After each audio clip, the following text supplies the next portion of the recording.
Amerika, Sekutu, dan Blok Barat telah membuat 14.500 kematian di Libya, 166.000 kematian di Afghanistan, 224.000 di Syria, 1,2 juta manusia meninggal di Irak. Belum lagi Palestina dari tahun 1948, Korea, Vietnam. Banyak aja pastinya korban-korban Amerika tersebut. Membunuh banyak manusia oleh Amerika dan sekutunya sepertinya tidak membuat kaget banyak orang, dan tidak ada satupun sanksi dijatuhkan kepada Amerika dan sekutunya. Kemarahan korban Amerika ada banyak macam. Yang jelas Amerika tidak akan pernah membuat sebuah negara menjadi besar tanpa restunya, menjadi negara kaya atau berdaulat tanpa restu Amerika. Apalagi pemimpin sebuah negaranya tidak nasionalis, lemah, dan mementingkan ekonomi orang di sekitarnya dan jabatannya. Pasti negara itu bertahun-tahun dikelolanya akan begitu-begitu saja, dan inilah yang disukai oleh Amerika dan sekutunya tersebut. Karena mereka pasti manut dan takut dengan sistem Amerika, seperti takut pada IMF, takut pada dolar,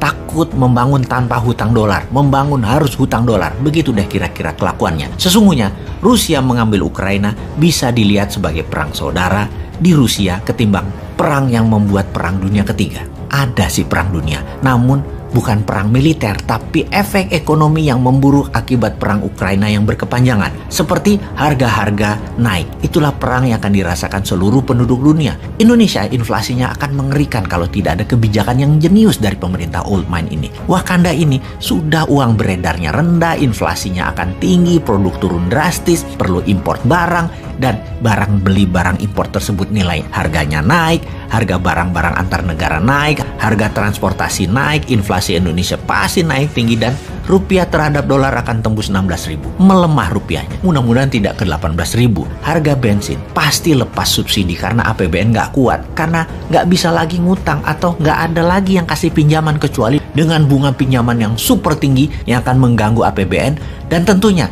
rakyat lagi dicekek dengan pajak yang nambah tinggi. Harga sekarang sudah 15.100 rupiah Pertamax Turbo, bahkan bisa ke 20.000 per liternya kalau crude oil tembus 115 dolar per barel. Bayangkan apa yang terjadi kalau crude minyak mentah ini ke 130 dolar per barel.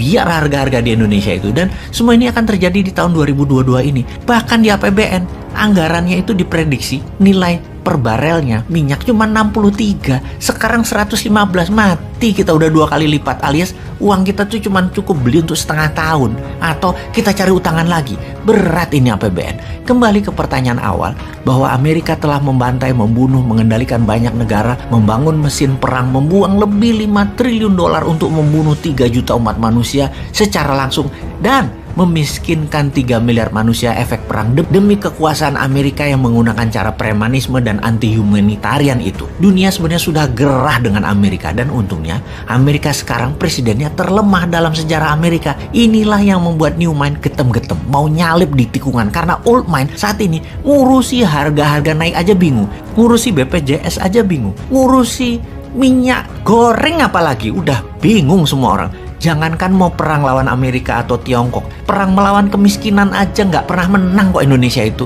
Kalau mau jadi negara besar, menjadi negara superpower, Wakanda harus punya sistem SWIFT-nya sendiri, e-rupiah dimainkan, e-gold dimainkan, punya satelit sendiri, punya sistem currency sendiri, paralel dengan yang ada di dunia saat ini, model renminbi dan yuan 30 tahun yang lalu. Main cantik lah, dan segerakan. Jadi karena dunia sudah kesal dengan Amerika, maka negara dunia ketiga, negara yang ditindas Amerika, dan banyak orang di banyak belahan dunia memilih mendukung Putin. Sangat wajar karena naluri manusia begitu, anti yang menekan mereka, yaitu Amerika.